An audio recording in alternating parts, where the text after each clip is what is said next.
The mansion on Bellagio Road in Bel Air was a place of wild parties, laughter, and chaos. I remember one night when the sounds of frantic lovemaking filled the air.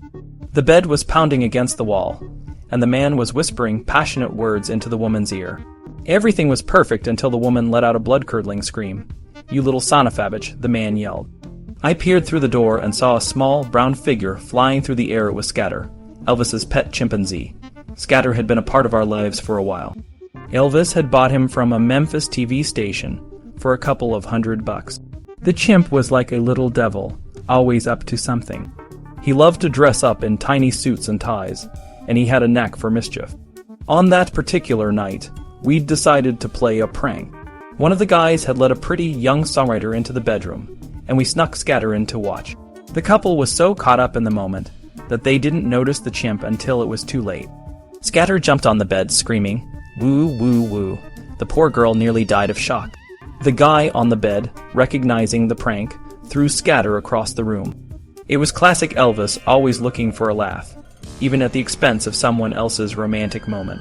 Between 1963 and 1965, Scatter was a constant presence. He was always getting into trouble. One time, after drinking too much, he destroyed the entire telephone system in the house. It took the phone company 3 days to fix it. Elvis loved to show off Scatter.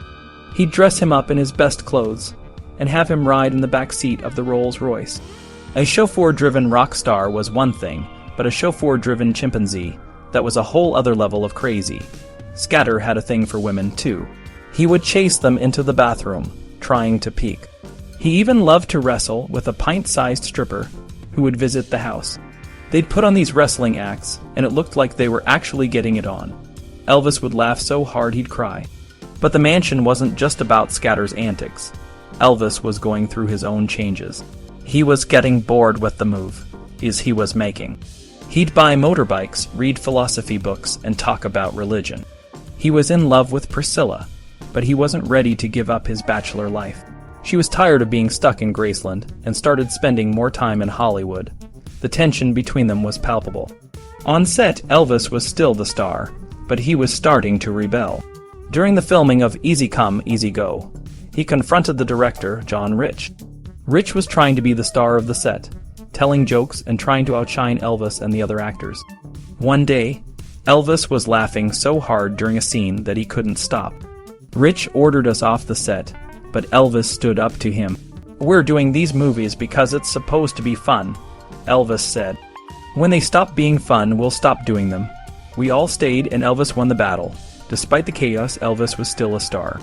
He gave Pat Harrington a maroon Cadillac during the filming of Easy Come, Easy Go, and it blew his mind. But the movies were starting to feel like a grind. Elvis wanted more. He wanted to perform again, to feel the energy of a live audience. He was tired of the same old formulas, and was ready for a new challenge. The mansion on Bellagio Road was a place of laughter, love, and sometimes chaos.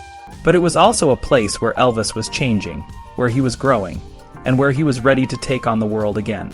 I remember the house on Perugia way as the place where Elvis really let loose. It was like a playground for him, but with a twist. He had these one-way mirrors installed in the closet and the pool house. You could peek into rooms without anyone knowing. I remember Elvis and the rest of us would gather to watch when a couple was getting intimate. It was a bit of a thrill, but it was just one of those things that happened. Elvis seemed to like it, and none of us were innocent, even though we didn't like to admit it. One time, Elvis got really interested in this drug called LSD. He was curious about how it could help with creativity, but he was hesitant to try it himself, so he asked Sonny and me to be the guinea pigs. We were in Elvis's bedroom, and he had a book by Timothy Leary, this professor who talked a lot about LSD. Elvis read to us while we were tripping, telling us to try and see God or some kind of light. I remember feeling really strange, like I was losing control. I was in the bathroom talking to Elvis's dog, Baba, and I thought I could see the veins in a leaf pulsating. It was a weird feeling and I was scared. Larry Geller, who was pretty smart, helped me through it. Red was in there too, trying to write a song, but he was just moving around like a baseball umpire. We were all pretty messed up, and after that we never touched the stuff again. Elvis was always a bit different when it came to sex. He didn't like the idea of sleeping with someone who had been with another guy. One time, we were all up at the house, and 2 of the guys were with a girl. Elvis walked in and thought they were making out with each other. He was shouting obscenities until they showed him the girl. She tried to get Elvis involved, but he refused. The girl ended up crying, and it was a bit of a mess. As time went on, Elvis started to change. He got a videotape recorder and would tape himself with girls. He even had a chick fly to Oklahoma City, just so he could get some action on tape. But he was still kind of shy about being naked in front of others. I remember one time in Palm Springs, he had a girl with him, and she wanted to go skinny dipping. He wouldn't let her, and when she took off her clothes, he got so embarrassed that he dived into the pool to hide. Elvis had his preferences when it came to women. He liked them petite and feminine, not too big, and he really didn't like big feet. He could be in bed with a girl, and if he saw her big feet, he'd be out of there fast. Up until Priscilla left him, he was proud that he didn't have to pay for girls. But after she left, he couldn't be without a woman. Joe Esposito, his friend, would find girls for him, and sometimes there were a few waiting for him. One of Elvis's weird hobbies was hiring 2 girls to make out with each other. He would give the girl he was with a sleeping pill, watch the other 2, and then run back to his room. It was a bit of a strange thing, but he seemed to enjoy it. In 1970, when Colonel Parker was negotiating a movie deal, Jim Aubrey from MGM brought a beautiful girl to meet Elvis. She was with Aubrey, but Elvis was all over her. He got her number and had her flown back to Las Vegas. He saw her for a while, but when he found out she had a child, he dropped her. It was a big turn-off for him. Elvis was getting more and more into pills. He was fascinated by them and thought they could fix anything. He started taking a lot of painkillers, and it really affected his health. One time, he had to go to the hospital because of an eye problem. He had so much Percotin in his system that he barely felt the shot the doctor gave him. It was a scary time, and we could see that he was changing. He was staying up for days and then sleeping for just as long. It was a gradual decline, and it was hard to watch. I remember the day Elvis Presley returned to the live stage. It was August 1969, and the place was the International Hotel in Las Vegas. The hotel was like something out of a movie, all shiny and new, and it was packed with people from all over the world. I was there with Sonny West and the rest of the Memphis Mafia, and we were more than just friends. We were Elvis's bodyguards. Elvis had been making movies for years, and it seemed like he was losing touch with his fans. But the Colonel, his manager, had a plan. He knew that live shows were the way to go, and he was right. When the tickets went on sale, it was chaos. People from all over the world were flying in just to see Elvis. We were worried, though. It had been 9 years since Elvis had done a live show, and the last time he performed in Vegas, it didn't go well. The crowd was too old, and they just didn't understand him. But this time was different. Elvis was determined to make it work. He worked out, rehearsed, and got himself into the best shape of his life. The night of the show, the tension was thick. Barbra Streisand had opened the showroom, and she was a big star. Elvis had some big shoes to fill, but he was ready. When he walked onto the stage and started singing Blue Suede Shoes, the crowd went wild. It was like nothing I'd ever seen. People were on their feet, screaming and cheering. It was like Elvis had never left. The show was a sensation. Elvis sang all his hits, and the crowd loved every minute of it. After the show, the Colonel came into the dressing room. I'd never seen him so emotional. He was crying and he hugged Elvis. It was a beautiful moment, and it made me realize how much Elvis meant to everyone. The success in Vegas meant more shows, and the Colonel negotiated a 5-year contract with the International Hotel. Elvis was back, and he was a superstar again, but with the fame came new challenges. Elvis started getting death threats and extortion plots. We took them very seriously, and it was our job to keep him safe. One night in 1970, we got a call about a madman who was going to kill Elvis for $50,000. The FBI got involved, and we were on high alert. We had guns at the ready, and I remember standing in front of Elvis on stage, trying to protect him.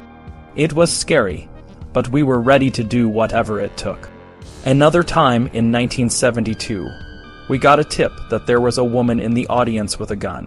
We stood in front of Elvis, and he sang in a sideways stance to make himself a smaller target. When the show ended, I remember feeling like the longest 20 seconds of my life. Despite the threats, Elvis and the Memphis Mafia never lost our sense of humor. One night, we decided to play a practical joke on J.D. Sumner and the Stamps Quartet. We told them there was a madman in the hotel with a gun. We set up a fake gunfight, and Sonny and I pretended to be shot. J.D. and his group were terrified, and it was chaos. Donnie Sumner even threw a can of tomato juice at Sonny, thinking he was the real killer. When we revealed it was all a joke, everyone was laughing, but we all knew that the threats were real. Elvis was a complicated guy. He could be kind and generous, but he could also be demanding and unpredictable. The pressure of fame and the constant threats took a toll on him. But no matter what, he always had our backs and we had his. Even when he was bored with the same old songs and shows, we were there for him. We were a family, and we would do anything for each other. Being part of Elvis's world was intense, but it was also the best time of my life. We faced challenges together, and we had some amazing moments. I'll never forget those days in Vegas, the highs and the lows, and the bond we shared. Elvis was more than just a star. He was a part of us. I remember the wild crowds at Elvis's shows. It was scary, seeing how people could turn into animals when Elvis was on stage. Red West, who was with Elvis from the beginning, was used to the madness, but even he was amazed at how things got worse after Elvis's comeback. "I don't know how someone hasn't been killed at some of these shows," Red said. "There have been a lot of people hurt, but it's a miracle nobody has died." Dave Hebler, another bodyguard, felt the same way. The crowd would go insane, especially in big places like convention centers. In Atlanta at the Omni Hall, the stage was high up, and there was a big drop to the concrete floor. When Elvis threw out scarves, people would charge the stage. I was on the edge trying to stop them. One girl jumped over the railing and I caught her, but she still fell and hit the concrete. It was terrifying. We had to work fast to avoid a tragedy, but it was always close. In Virginia, the crowd overwhelmed the police.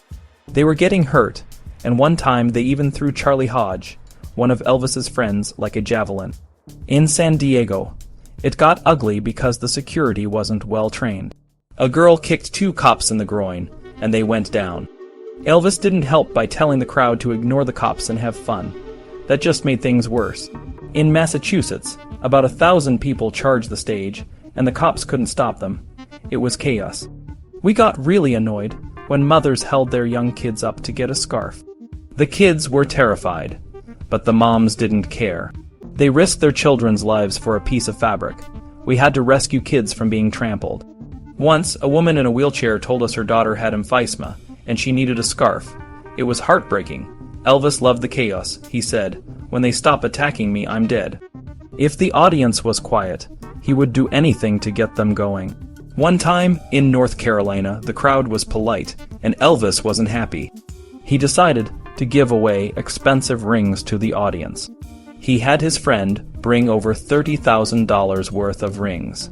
He gave them to people in the front row, and the audience went crazy.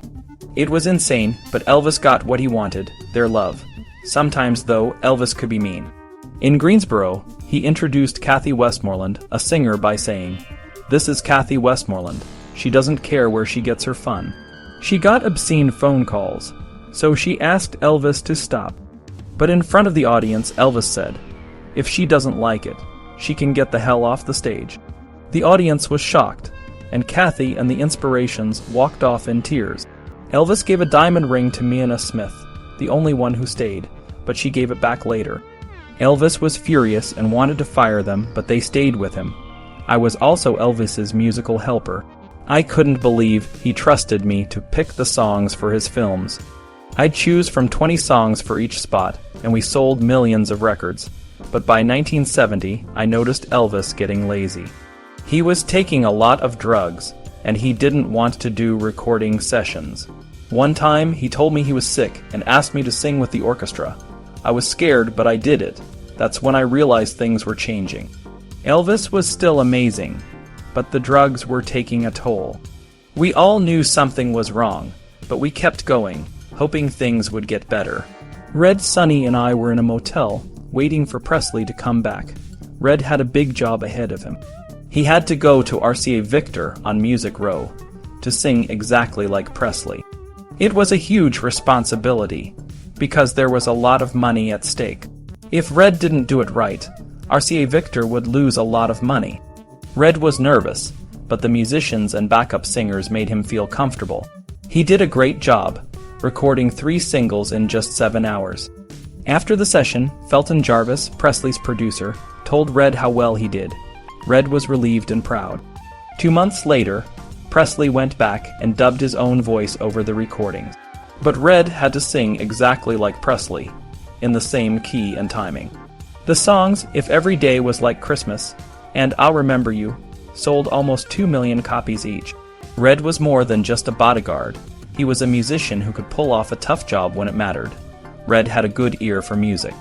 One day, he heard Green, Green Grass of Home on a Jerry Lee Lewis album and thought it was a great song. He suggested it to Presley, but Presley didn't like it at first. A few years later, Presley heard Tom Jones's version on the radio and loved it. He played the song over and over and decided to record it himself. It became another big hit for Presley. Red sometimes felt regret about being seen only as a bodyguard. Music was his passion, and he wondered what might have happened if he had pursued it more. But he was loyal to Presley and did what was needed. In 1973 and 1974, Presley's behavior became more erratic. The divorce from Priscilla hit him hard. One moment, he was performing amazingly in the satellite television special, which was watched by more people than the moon landing. The next moment, he was a mess emotionally and physically. Sonny remembers how Presley's diet went wild. He would eat huge amounts of food, and then get angry if we tried to hide it. His health was suffering, and he relied on pills to keep going. But when it was time for the TV special, he dropped down to 165 pounds and looked incredible. After that, it was back to his old habits. The Colonel, Presley's manager, was concerned about Presley's health and behavior. One night, Presley wanted to sign a group for $100,000 a year, but the Colonel thought they were only worth $50,000. Presley was so determined that he wrote a contract on toilet paper and wanted Sonny to witness it. Sonny refused, and it caused some friction. Another time, Presley was upset about a chef being fired and complained about it on stage. The Colonel was furious because it could damage their business relationship with the hotel. They had a big argument, and the Colonel threatened to leave. Presley was worried and eventually called the Colonel to apologize. Money meant nothing to Presley by 1974. He bought 5 airplanes, more than even Howard Hughes or Aristotle Onassis had. He bought a Jet Commander, a Falcon, a Jetstar, a Gulfstream, and a Convair 880. He didn't try to make money from them. He just wanted them. He even tried to impress Priscilla with his Convair, hoping she would use it. Presley's behavior became even more erratic after the divorce. One day he decided to buy Dave and Joe Maseratis, but they refused. So he went to a car dealership and bought 9 Lincoln Mark Roman, 4s for us. The next day, he found out the salesman should have given him a discount, so he made us take 7 of the cars back. We went to another dealership, and Presley bought more cars, including a Cadillac for a woman he met at the dealership. Presley's highs and lows were extreme, and it was tough for all of us to keep up. But we were there for him, through the good times and the bad. Elvis was always doing things that surprised everyone. I remember one time, a news story about him hit the wire services. An announcer in Vail, Colorado, reported the story and signed off with a joke, saying, "Elvis, if you're listening, I could use a car myself." We all thought it was just a funny line, but Elvis got Red to call the guy, and then Elvis himself got on the phone. "What color do you like?" Elvis asked, super casual. The announcer thought it was a prank from a friend. "Aw, come on, who is this?" "No, I'm serious. This is Elvis Presley. I want to buy you a car." The next day, the guy was driving a brand new Cadillac, all thanks to Elvis.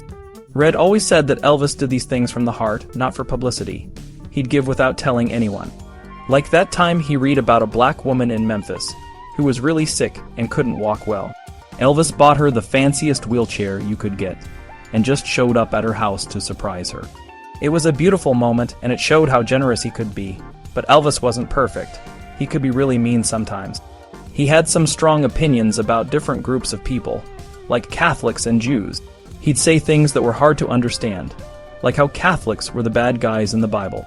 He also thought Jews were trying to take over the world, even though he had Jewish friends. It was confusing, but that's how he felt. One of the most surprising gifts Elvis wanted to give was to Vice President Spiro Agnew. Elvis bought a fancy gold inlaid gun for about $2,000 and tried to give it to Agnew. Agnew was staying in Palm Springs, and Elvis set up a meeting. He went to Agnew's house with the gun and talked to him for a while. But Agnew said he couldn't accept the gift because he was an elected official. Later, when Agnew got in trouble and had to leave office, Elvis said, "No, screw him, he got caught as a crook." Elvis was especially generous to his girlfriends. Linda Thompson was one of his main girls for a while. He gave her so much jewelry and clothes, it was crazy. She had more dresses than Elizabeth Taylor, and she always looked amazing. He even bought her family a house in Memphis and got her a fancy apartment in Los Angeles. Linda was really religious when they first met, but she eventually moved in with Elvis, even though it took a lot of convincing. Linda was also really cool about the other women in Elvis's life. One time, he was dating a girl named Sheila Ryan, who was super pretty. He'd take Linda on tour one time, and then take Sheila the next. Linda never made a big fuss about it, but Elvis would still complain to her over the phone, saying, "Woman, take that knife out of my damn back." It was a bit of a weird situation, but Linda handled it well. Elvis even introduced Sheila to an audience in Las Vegas as his new girlfriend, and showed off a diamond ring he gave her. Priscilla, his ex-wife, was in the audience too, and it was super awkward. Elvis said they all got along fine, but it was clear it was a tough moment for everyone. Mike Stone, one of Elvis's band members, became a big obsession for Elvis. He thought Mike was trying to steal his spotlight, and even said some mean things about him on stage. Once, some guys tried to cause trouble at one of Elvis's shows.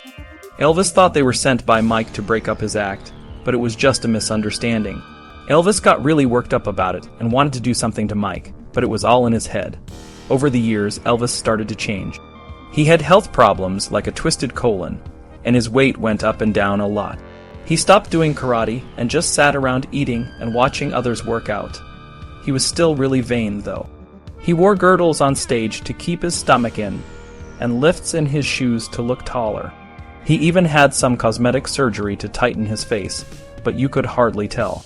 In 1975, Barbara Streisand and her boyfriend John Peters visited Elvis in Las Vegas. Barbara was producing a movie called A Star is Born, and originally wanted Elvis to star in it. He was really excited about it, but the deal fell through because of money issues. It was a big missed opportunity for Elvis. By 1976, Elvis's behavior was getting really unpredictable. He'd get mad over small things and take a lot of pills. One time in Vail, Colorado, for his birthday, he got so upset because he thought we weren't paying attention to him. He wanted to move into Jerry Schilling's place in the middle of the night, and even asked Red to beat up Jerry. Things got really tense, and it was scary to see him like that. Elvis could be incredibly generous and kind, but he could also be mean and unpredictable. It was a roller coaster being around him, but that's just who he was. It was getting harder and harder to be around Elvis. He seemed to only care about his jewelry, cars, and clothes. When other stars came backstage, all he wanted to talk about was his stuff. It was like he didn't care about anyone else. If someone came to visit him, he would make them wait for hours. It was like he was trying to show how important he was. One night, Jimmy Dean came to see Elvis, and Elvis kept him waiting for a whole hour. When Jimmy finally got in, he joked about it, saying he was going to rip a yard from your ass for keeping him waiting. Elvis didn't laugh. He pulled out his .22 revolver and put it under Jimmy's chin, saying he should blow his head off. Jimmy laughed it off, but it was clear he was embarrassed. Elvis didn't like other performers either. He always had something mean to say about them. Tom Jones was a nice guy. and we used to see him a lot in Las Vegas. Elvis would go to his shows and say things like, "He sticks a sock down his pants," just to be mean. During Tom's shows, Elvis would sing along, pretending he could hit the high notes, which he couldn't. It was all about being the center of attention. Things got really bad when Elvis started to change. His ego was out of control. He didn't want to be around anyone unless he was in charge. We thought he loved us, but it turned out he didn't.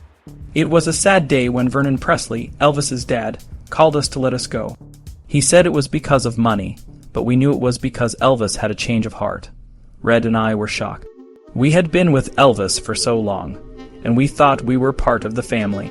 We believed he loved us, but it turned out we were just part of his act. It was hard to accept. We were hurt, but we also felt relieved. We could finally get on with our own lives. A few months later, Elvis called Red. He sounded slurred and tired. He said he had been singing and playing his new guitars, but he was alone. He said he was sorry for how he treated us, but it was too late. We had already moved on. He talked about all the pressure he was under, the lawsuits, and the racquetball courts that went wrong. He said he missed us, but it was clear he didn't understand what he had done. We talked about the good times, but it was different. The fun had left, and it was hard to go back to the way things were. Elvis was a different person, and we were different people. We wished things could have been different, but we knew it was over. We hoped he would find a way to be happy, but we weren't sure if he ever would. Things got really tense in our group. The vibes were so bad, it was like walking on eggshells. People were scared to even move. I can't tell you exactly what was said or what happened, but something went really wrong. It was supposed to be fun and relaxed, but it all fell apart. On top of that, we had to cut down on expenses, and that made things even harder. I remember talking to Red about it. He was upset, thinking he wasn't as important to the group as he thought. I told him it was just an unfortunate situation, and that things were starting to get better. I mentioned my dad, who had been losing a lot of weight, and it scared me. I compared it to how we both felt about our dads, and I played the song, "We Can't Go On Together with Suspicious Minds," to explain the suspicion that was hanging over the group. I admitted that I might have acted too quickly, especially since Sonny was never around, and Hebler was using scare tactics with the younger guys. I wished I had talked to Red sooner, and I told him my side of the story. Red said he appreciated me talking to him, and that things were what they were. He wished us all the best and hoped we'd be around for a long time. He also told me to take care of my health, which I had been neglecting. I had a physical recently because of some health issues, and I was trying to get my large intestine back to working properly. I had been on a liquid diet, which wasn't the best idea, and I was tired of people saying I was fat and middle-aged. Red pointed out that it wasn't about being fat. There was something else wrong inside, and he was glad it was sorted out. We talked about how we didn't communicate well, and I quoted a song, "Understanding Solves All Problems," to explain how a lack of communication can create problems. I felt really alone, like a number 8 personality, which means I can be intensely alone at heart, but still care deeply about others. I felt like I couldn't talk to anyone, and it was a temporary thing, but it was hard. Red said it had been lonely for him too. I could see how much it had affected him. I felt bad when he told Charlie I was all fucked up, but I told him I had a daughter and a life. I love singing, and I've loved it since I was a kid. We talked about the songs we used to play, and I missed the harmony parts we used to do. I told Red to take care of himself and his family, and I offered to help him in any way I could. I meant it, and I told him it wasn't about any rumors or articles. I just wanted to help. I heard rumors, but I never sat down with anyone to get the full story. I wanted Red and his family to know I was still there for them if they needed anything. Red appreciated it and said he would tell Pat, who was hurt, along with the kids. I told him that we were all hurt, and we should try to move forward. I quoted a song, Desata Dorada, about listening to everyone's story, and Hank Williams, who said, "You never walked in that man's shoes and saw things through his eyes." I could see things clearly now, and just wanted to be there for Red and Pat. In the end, I just want everyone to know that I'm still here, and I care.